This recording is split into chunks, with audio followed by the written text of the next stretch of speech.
अगर आप लेटे भी हो ना, आराम से रेस्ट करो और अपनी एनर्जी को बचा के रखो। जब हमारा बेबी पास हो रहा होता है ना, उस समय एनर्जी की बहुत ज़्यादा ज़रूरत होती है और एक्चुअल जो हमारी हमें एफर्ट्स लगाने हैं ना, वो उसी समय लगाने। ठीक है, जब 10 फिंगर लूज होता है ना, तो बेबी पास होता है, बेबी बाहर आता है। और ये 3 चीज़ अगर आप कर लोगे ना, तो आपका जो डिलीवरी प्रोसेस होता है तो बहुत जल्दी निपट जाएगा। और आपको दर्द तो हर किसी को सहना पड़ता है, पर कम टाइम के लिए सहना पड़ेगा। पर मुझे ये प्रॉब्लम थी ना, मुझे भगवान पे इतना गुस्सा आ रहा था उस समय बहुत ज़्यादा क्योंकि ना जिस चीज़ में हम मेहनत कर रहे हैं और उस चीज़ में रिजल्ट भी आ रहा है ना, तब ठीक लगता है ना। उन्होंने जैसे पूछा ना, तो मेरे ना आंसू आ गए और मुझे ना इतना रोना आ गया वहीं पर बहुत ज़्यादा। हेलो एवरीवन, आप सबका स्वागत है मेरे यूट्यूब चैनल पर जिसका नाम है लाइफ नेवर स्टॉप और मेरा नाम है कविता बिस्ट। आज का ब्लॉग इंटरेस्टिंग के साथ साथ मुझे लगता है कि लोगों के लिए हेल्पफुल भी रहेगा, तो प्लीज़ इस ब्लॉग को शेयर कीजिएगा। अगर आप चैनल पर नए हैं तो चैनल को सब्सक्राइब कीजिएगा, क्योंकि मेरी बेटी श्रेष्ठा आज 1.5 महीने की हो गई है कि तो इसको 1.5 महीने का टीका लगाना है। जैसे कि आप लोगों को पता होगा कि बच्चों को, जो छोटे बच्चे होते हैं, उनको महीने टू महीने इंजेक्शन लगाना पड़ता है जिससे कि होने वाली बीमारियों को रोका जा सके। तो आज श्रेष्ठा का फर्स्ट 1.5 महीने का वैक्सीनेशन है, तो अभी हम चलते हैं और फटाफट से इसे इंजेक्शन लगाते हैं। और यहाँ पर अक्कू शैतानी कर रही है और अक्कू आज नहीं जाएगी क्योंकि मैं जा रही हूँ भाभी के साथ स्कूटी में, और अक्कू और श्रेष्ठा को दोनों को स्कूटी में संभालना मेरे लिए बहुत ज़्यादा इम्पॉसिबल हो जाएगा। तो अक्कू रहेगी नीचे उनके बच्चों के साथ और मैं, श्रेष्ठा और भाभी जा रहे हैं। तो चलते हैं और हॉस्पिटल में मिलते हैं। और वहाँ से आने के बाद मैं आपको जैसे बोला ना कि वीडियो बहुत हेल्पफुल रहेगी, तो वो इसलिए क्योंकि मैं सोच रही हूँ कि आज श्रेष्ठा का वैक्सीनेशन है फर्स्ट, और आज मैं अपनी डिलीवरी का टाइम आप लोगों के साथ, जो वो दिन था, वो दिन पूरा दिन कैसा रहा, कैसा क्या क्या हुआ, वो चीज़ें मैं आप लोगों के साथ शेयर करूंगी। क्योंकि आज श्रेष्ठा का फर्स्ट वैक्सीनेशन है, तो मुझे वो टाइम याद आ रहा है कि यार कितनी मुश्किलों से गुजरते हैं हम लोग ना। वीडियो को पूरा देखना, क्योंकि ये चीज़ें ना आपके लिए बहुत हेल्पफुल रहेगी, क्योंकि बहुत सारी चीज़ें डॉक्टरों ने मुझे बताई और जो चीज़ें मैंने खुद से ऑब्जर्व करी, और जिसके वजह से ये डिलीवरी मेरी बाकी जो 2 डिलीवरी थी उसके अकॉर्डिंग काफ़ी ईजी रही। तो इसमें नॉर्मल डिलीवरी थी मेरी, तो इसमें डॉक्टर ने मुझे क्या क्या सजेस्ट किया और मैंने क्या क्या चीज़ें ऑब्जर्व की और एक्टिविटीज़ की अपनी इस डिलीवरी को इजी बनाने के लिए, तो मैं वो आपके साथ शेयर करूंगी। तो ब्लॉग में बने रहना। पहले हम इंजेक्शन लगा के आते हैं और फिर मिलती हूँ। हम पहुंच गए हॉस्पिटल और यहाँ पर श्रेष्ठा सो रही है और मैं भगवान से प्रे कर रही हूँ कि थोड़ी देर और सोए और इसका इंजेक्शन लग जाए सोते सोते, इसे पता भी ना चले। और डॉक्टर यहाँ फॉर्म फिल कर रही हैं और भाभी मेरा वेट कर रही हैं। और भाभी यार मतलब इसको इंजेक्शन लगाने के लिए मेरे को यहाँ लेके आई हैं। तो बस अक्कू को, श्रेष्ठा को इंजेक्शन लगने की तैयारी शुरू हो गई और मेरी हार्ट बीट बहुत ज़ोरों से बोल रही है, बहुत ज़्यादा, और डॉक्टर मुझे देख के हंस रही है। फाइनली व्यूअर्स, श्रेष्ठा का वैक्सीनेशन करके हम आ गए। और यार ये मोमेंट ना हर मदर्स के लिए मुझे लगता है कि बड़ा हॉरिबल होता होगा, क्योंकि फर्स्ट टाइम पर जब 1.5 महीने का बेबी हो जाता है तो 3 टीके लगते हैं, 2 पैर में मतलब थाइज में हमारी और 1 हाथ में। तो ये 3 टीके लगाने में ना बड़ा श्रेष्ठा रोई है।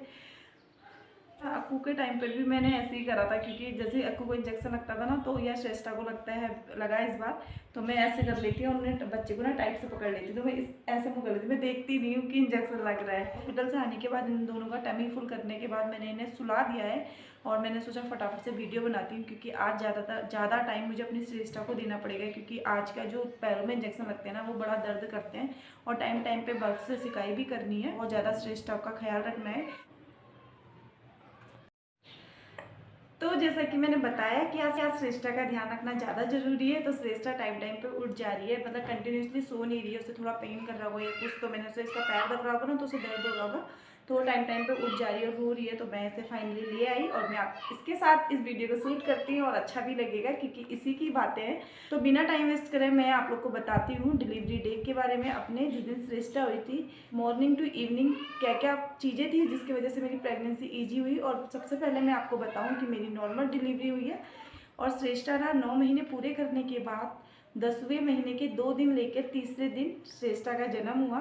पर डिलीवरी से 1 हफ्ते पहले ही मुझे लेबर पेन स्टार्ट हो गया था, पर वो पेन ना मेरा वो रुक रुक के हो रहा था, रुक रुक के हो रहा था, मतलब जैसे हो रहा था तो मुझे ऐसा लग रहा है कि हाँ आज ही श्रेष्ठा हो जाएगी, और फिर उसके बाद रुक जा रहा था, फिर हो रहा था, फिर ऐसा लग रहा था हाँ धीरे धीरे बढ़ रहा है, तब मुझे ऐसा लग रहा था ये आज हो जाएगी, पर फिर वो रुक जा रहा था। तो ऐसे 1 हफ्ते से हो रहा था कंटिन्यूसली और वो पेन बढ़ता जा रहा था, कभी कभी बहुत ज़्यादा हो जा रहा था, मेरी नींद खुल जा रही थी। मैं 2-3 बार हॉस्पिटल भी चली गई इसी चक्कर में, पर डॉक्टर ने मना कर दिया और चेक किया कि हमारी सर्विक्स का मुंह कितना खुला है, तो 1 फिंगर 2 फिंगर लूज इस टाइप का बता रहे थे। तो फिर डॉक्टर ने मुझे भेज दिया। तो फिर मैंने डॉक्टर को बोला कि डॉक्टर मुझे दिक्कत हो जा रही है रात में, क्योंकि कभी कभी मुझे पेन बहुत ज़्यादा हो जा रहा था। तो डॉक्टर ने मुझसे बोला कि अगर आपको दर्द रुक रुक के हो रहे हैं और मेरी सर्विक्स का मुंह ना 2 फिंगर लूज़ हो गया था, तो डॉक्टर ने बोला कि आप ना, आपका बेबी कंप्लीट है, 9 मंथ्स कंप्लीट हो गए और उसका वेट भी बढ़ रहा था, क्योंकि ये 3.5 किलो की हो गई थी मेरे लास्ट अल्ट्रासाउंड में। तो दिक्कत थी कि ऑपरेशन की नौबत ना आ जाए। तो डॉक्टर ने बोला बेबी कंप्लीट हो गया है, बस उसे निकालना है। तो आप ऐसा करना, ये इस ऑयल को गुनगुने दूध में आधी, मतलब इतनी बड़ी बोतल थी तो आधी बोतल पूरी डाल देना और पी के आ जाना, इससे ना आपका पेन बढ़ जाएगा। फिर दूसरे दिन मॉर्निंग में मुझे समझ नहीं आया मैं कितने बजे से पीऊँ। फिर मैंने क्या करा, जब मैंने सोचा कि अपने मन से जब हॉस्पिटल जाना है तो मैं अपनी सारी चीज़ें पूरी पहले तैयारियां कर लूँ और उसके बाद मैं इस तेल को पीऊँ, फिर बेटर रहेगा। तो फिर मैं मॉर्निंग में उठ गई 5 बजे और उसके बाद मैंने सारे कपड़े पैक करना, सारी चीज़ें जो भी फॉर्मेलिटीज़ होती है, मतलब हॉस्पिटल में जिन चीज़ों की नीड होती है मदर और बेबी के लिए, वो सारी चीज़ें मैंने पैक करी। और जब मैंने पैक कर ली, क्योंकि मैंने वो जो ऑयल डॉक्टर ने दिया था वो मैंने कभी ऐसा पिया नहीं था और मुझे पता नहीं था कि कितनी देर बाद पेन स्टार्ट होता है। तो फिर मैंने उसे पी लिया और मुझे बड़ी घबराहट हो रही थी कि कुछ गलत तो नहीं हो जाएगा, पर फिर भी मैंने हिम्मत करके उसे पी लिया। और पीने के बाद मैं वेट कर रही थी कि मुझे पेन स्टार्ट हो, मुझे पेन स्टार्ट हो। नींद नहीं आ रही थी तो मैं कंटिन्यूसली वॉक कर रही थी और पेन स्टार्ट हो, तो फिर धीरे धीरे मेरा पेन स्टार्ट हुआ, फिर वो धीरे धीरे बढ़ने लग गया। तो हम सबसे पहले गवर्नमेंट हॉस्पिटल में ही गए। तो फिर जब वहाँ गए तो डॉक्टर ने चेक किया तो जो मेरी सर्विक्स का मुंह था ना वो 2 फिंगर ही लूज था। तो फिर गवर्नमेंट वाले ना इतनी जल्दी इतनी ज़्यादा हैटक लेते नहीं है। तो फिर उन्होंने बोला कि अभी 2 फिंगर लूज है और बहुत टाइम लगेगा, तो आप ऐसा करो आप घर जाओ। पर मैं घर नहीं जा सकती थी, क्योंकि उस दिन मैं अपना पूरा बैग पैक करके सारी चीज़ें पैक करके हॉस्पिटल गई थी, क्योंकि मैंने ये सोच लिया था कि डिलीवरी आज ही करानी है, क्योंकि मुझे ये डर था कि सृष्टा का वेट और ज़्यादा बढ़ेगा तो फिर दिक्कत होगी। तो फिर उन्होंने बोला आप घर जाओ। तो मैंने गवर्नमेंट के साथ साथ प्राइवेट में भी अपने आप को दिखा रही थी, क्योंकि इन केस मुझे ये लगा कि अगर गवर्नमेंट वालों ने मना कर दिया है, कुछ भी दिक्कत हुई लास्ट में, तो हमें प्राइवेट जाने में ईजी हो। तो मैंने 1-2 स्लिप्स ना प्राइवेट हॉस्पिटल की भी बना रखी थी। तो जब गवर्नमेंट हॉस्पिटल वालों ने बोल दिया कि आप घर जाओ और 1-2 दिन के बाद आना जब पेन ज़्यादा बढ़ जाए, तो फिर हम घर नहीं गए। हमने घर तो उस हॉस्पिटल पहुंच गए जहाँ से मैंने सिस्टर के साइन पर अपना चेकअप वगैरह कराया था जिस डॉक्टर से, और वो हॉस्पिटल का नाम था घई और वो फरीदाबाद में ही था। तो हम वहाँ चले गए तो डॉक्टर ने देखा तो उसने बोला आपका टाइम तो पूरा हो गया। प्राइवेट वाले ना इतनी फॉर्मेलिटी नहीं करते जितना सरकारी वाले करते हैं, क्योंकि आपका टाइम पूरा हो गया और बच्चे का वेट पूरा है, सब कुछ सही है, तो ठीक है आप मतलब एडमिट हो जाओ। आप ब्लॉग पूरा देखना क्योंकि यहाँ से इंटरेस्टिंग है और ये चीज़ें आपके लिए हेल्पफुल है। तो फॉर्म फिल कराने के बाद मुझे एडमिट कर लिया और उसके बाद जो ग्लूकोज वगैरह मेडिसिन वगैरह चढ़ती है ना वो सारी चीज़ें स्टार्ट कर दी। और मैंने अपनी इतनी हिम्मत रखी थी क्योंकि मुझे ना बड़ी दिक्कत होती है, सभी को होती है, नॉर्मल डिलीवरी हो या ऑपरेशन हो, बेबी के टाइम पे तो हर माँ को दिक्कत होती है। तो मैंने इतनी हिम्मत रखी थी कि क्योंकि मेरी मम्मी मेरी इसके टाइम पे मेरी मम्मी थी मेरे साथ, तो मुझे ये था कि अगर मैंने ज़रा सा करा कुछ, मतलब ना कि मतलब मैंने चिल्लाई या रोई ज़ोर से या फिर मैंने हिम्मत हारी, तो मेरी मम्मी मतलब वो हो जाएगा, मम्मी को दिक्कत होगी। तो मैंने सोच रखा था कि यार मतलब मेरे को ना बहुत हिम्मत रखनी है, कहते हैं ना बहुत ज़्यादा हिम्मत रखनी है। इतनी हिम्मत रखी थी कि ताकि मम्मी ना नर्वस ना हो जाए मुझे देखकर, क्योंकि मम्मी घबरा जाती।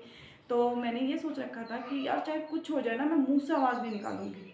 एक चीज़ याद रखना कि नॉर्मल डिलीवरी में जो हमारा पेन होता है ना वो एक बार स्टार्ट होता है फिर रुकता है, फिर स्टार्ट होता है फिर रुकता है, फिर होता है फिर रुकता है। जब होता है तो इतना होता है कि ऐसा लगता है कि नहीं हो पाएगा, और जब रुकता है तो ऐसा लगता है कि कुछ है ही नहीं, इस तरह का दर्द होता है। और वो पेन ना, उस पेन में ना सबसे पहले 2 मिनट का गैप होता है।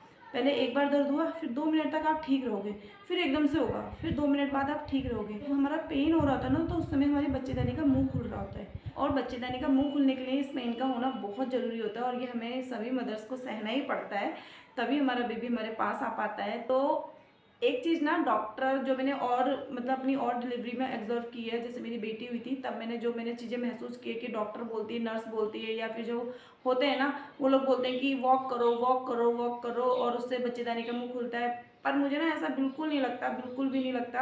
आपको अगर पेन हो रहा है ना, आप एक जगह बैठे भी हो ना तो भी मतलब आपका सर्विक्स का मुंह खुलेगा। ऐसे मैंने ना अपनी बड़ी बेटी के टाइम पे बहुत वॉक करी थी। जिस दिन मेरा डे था ना डिलीवरी डे, और जब मेरे को पेन स्टार्ट हुआ था मैंने बहुत वॉक करी थी, बहुत ज़्यादा वॉक करी थी। वॉक करते करते ना 5-6 घंटे हो गए थे और फिर मैं थक गई। एक तो पेन बढ़ता जा रहा था, ऊपर से मैं वॉक करती जा रही थी, और मेरे को भी ऐसा था कि जल्दी जल्दी मतलब ये सारा प्रोसेस ना अब जल्दी जल्दी हो जाए, क्योंकि फिर सहन नहीं होता ना, तो फिर ऐसा लगता है हाँ कर लो जितनी हिम्मत आ रही है ना, वॉक कर लो, ये कर लो वो कर लो, बड़ा लगता है। पर पता है क्या होता है, ये गलती होती है मुझे ऐसा लगता है, क्योंकि श्रेष्ठा के टाइम पे ना मैंने ऐसा कुछ भी नहीं किया। मैं ना मुझे डॉक्टर ने बोला वॉक करने के लिए और ना मैंने करी। श्रेष्ठा के टाइम पे ना मैंने ऐसा कुछ नहीं करा। श्रेष्ठा के टाइम पे बस मैं गई हॉस्पिटल में, बेड में लेट गई, डॉक्टर ने बॉटल लगा दी, बॉटल में इंजेक्शन, दर्द बढ़ाने वाले इंजेक्शन डालते हैं। मतलब वो दर्द जितना ज़्यादा बढ़ेगा तो सर्विक्स का मुँह उतनी जल्दी जल्दी खुलता रहेगा, जितना ज़्यादा पेन होगा उतनी जल्दी सर्विक्स का मुँह खुलेगा। तो वो इंजेक्शन डाल देते हैं, मेरा पेन बढ़ रहा था, पर मुझे ना ही डॉक्टर ने बोला वॉक करने के लिए और ना ही मैंने करी। तो आप लोग भी अगर वॉक नहीं कर रहे हो ना, आपका मन नहीं है वॉक करने का, तो कोई ज़रूरत नहीं है। और मुझे तो जहाँ तक मेरा पर्सनल एक्सपीरियंस है तो मत ही करना, क्योंकि क्या होता है ना 5-6 घंटे वॉक करते हैं उस पेन में, तो क्या होता है जब डिलीवरी का टाइम हो जाता है ना, जब बेबी को पास करना होता है बाहर, तो पता है उस समय हम इतना थक जाते हैं ना कि हम बेबी पास ही नहीं कर पाते। और उस समय ताकत की बहुत ज़्यादा ज़रूरत होती है बेबी पास करने के लिए, और वो ना उस समय बहुत प्रॉब्लम हो जाती है, इतना एफर्ट्स नहीं लगा पाते हो बेबी पास करने में। जिस दिन भी आपका डिलीवरी डे होगा तो सबसे पहले तो आप लोग अपनी एनर्जी बचा के रखना और आराम से बैठे रहना या लेटे रहना बेड में। हल्की फुल्की जब थक जाओ ना, तो जैसे मैं भी थक जा रही थी तो मैं थोड़ी बहुत जानबूझ के खड़े होकर मतलब ऐसे ही वॉक कर ले रही थी। एक तो ये इंपॉर्टेंट चीज़ हो गई कि आपको वॉक करने की ज़रूरत नहीं, अपनी एनर्जी को बचा के रखना। जब आपको बेबी पास करना होगा तब हमें एनर्जी की बहुत ज़्यादा ज़रूरत होती है, बहुत ज़्यादा। तो उस समय उसको पूरा अपना 100% देना और हमारा बेबी ईजिली पास हो जाएगा। एक तो ये इंपॉर्टेंट चीज़ जो मुझे आपको बतानी थी। सेकेंड चीज़ जो मैंने अपनी और डिलीवरी के अकॉर्डिंग इस डिलीवरी में डिफरेंट देखी और मुझे हेल्पफुल भी लगी, वो मैं आपको बताती हूँ।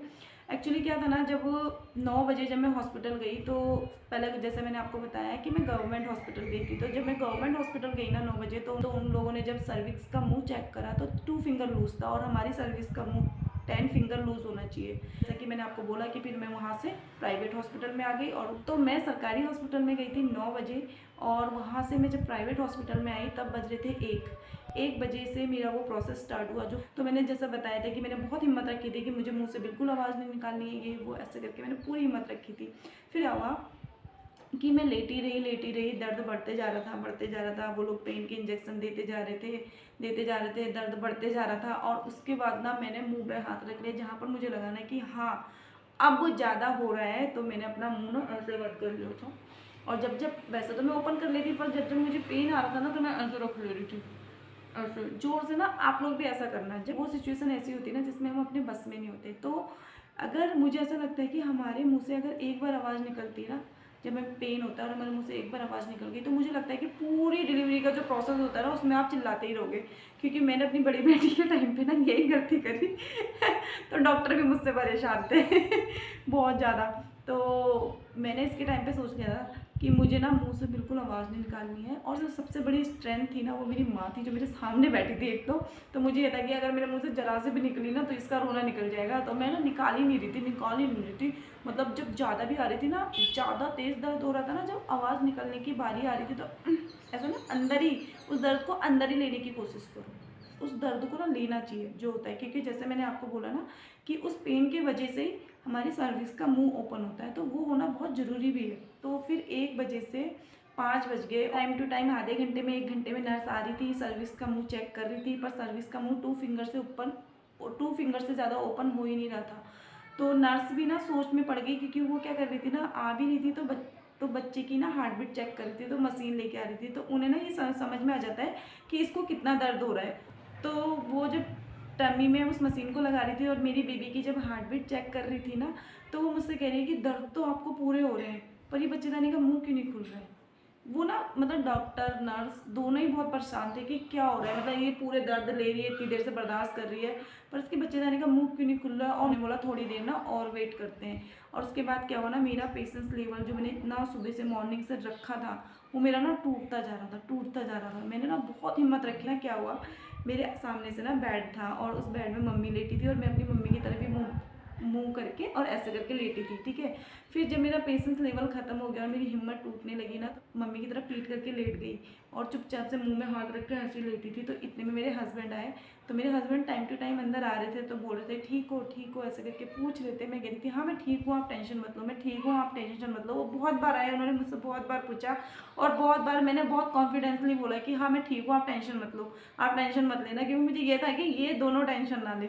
तो मैं ठीक हूँ, आप लोग टेंशन मत लेना, बस अक्कू का ध्यान रखना, बस यही था मेरा। और जब वो लास्ट टाइम आए ना, मेरे 6 घंटे उस दर्द में जब मुझे हो गए, और जब वो आए तो उन्होंने जब मुझसे पूछा ना आप ठीक हो, तो पता है मेरे मुँह से ना आवाज़ ही नहीं निकली और ना ही मैंने कोई रिएक्ट किया। तो उन्हें हो गया इसको क्या हुआ, तो उन्होंने ना मुझे ऐसे बोला ठीक है, ऐसे करके पूछा। तो मैंने कहा हाँ। तो उन्हें लगा कि ये ठीक नहीं है, तो उन्होंने बोला क्या हुआ, ऐसे करके धीरे से पूछा। तो ना उन्होंने जैसे पूछा ना तो मेरे ना आंसू आ गए और मुझे ना इतना रोना आ गया वहीं पर बहुत ज़्यादा।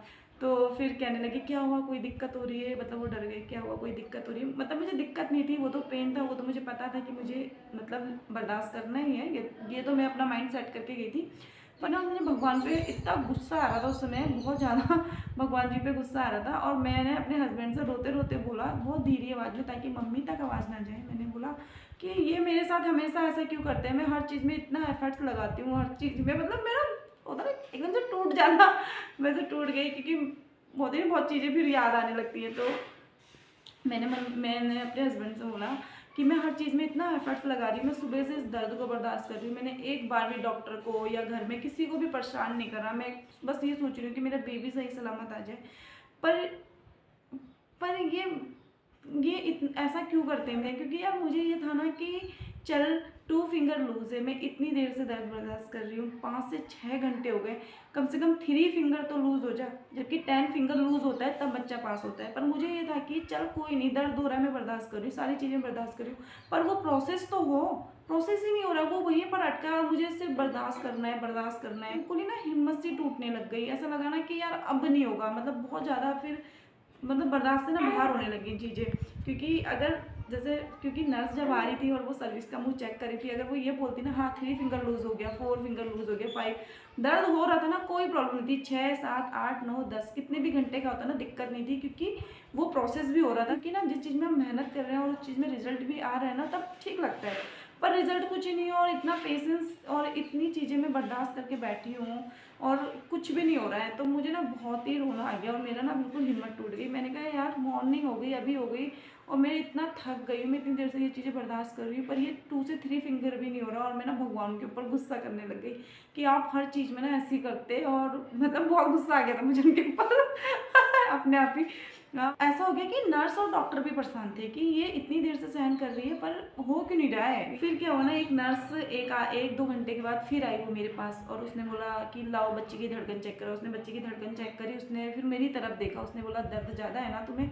तो क्योंकि उसे पता चल रहा था उस मशीन से, तो मैंने कहा हाँ। फिर ना मुझसे बोला नहीं जा रहा था, क्योंकि जैसे मैंने आपको बोला ना कि 2 मिनट के बाद 1 मिनट का फिर ये जो गैप होता है दर्द में, फिर वो ख़त्म हो गया था गैप। अभी ना परेशान हो गई थी, नर्स को भी ऐसा लग रहा था कि यार ये बहुत बर्दाश्त कर रही है, मतलब नर्स को भी ना मुझे देख के अजीब होने लग गया। तो फिर उसने मुझसे बोला कि आप मुझे एक चीज़ बताओ कि आप कह रही कोई धागा वागा तो नहीं बांधा है आपने काला कलर का? तो मैंने कहा नहीं। तो मेरी ना पौनी बनी थी, बालों में पौनी बनी। उसने बोला सबसे पहले ना आप बाल खोलो। तो और पता है क्या था कि डिलीवरी के लिए जो भी पेशेंट आ रहा था ना, तो वो सबसे पहले ये चीज़ पूछ रही थी कि कोई काली चीज़ तो नहीं पहनी है, कहीं धागा तो नहीं बंधा है, कहीं कोई गांठ तो नहीं बंधी है, ये चीज़ें पूछ रही थी और उसकी खोल रही थी। तो फिर मेरे को ये भी लगा कि हॉस्पिटल में ये लोग ऐसे क्यों पूछ रहे हैं। तो मुझे ना थोड़ा अजीब लगा, क्योंकि मेडिकल साइंस में ये सारी चीज़ें मानते नहीं है ना। तो मैंने कहा यार ये कैसा हॉस्पिटल है।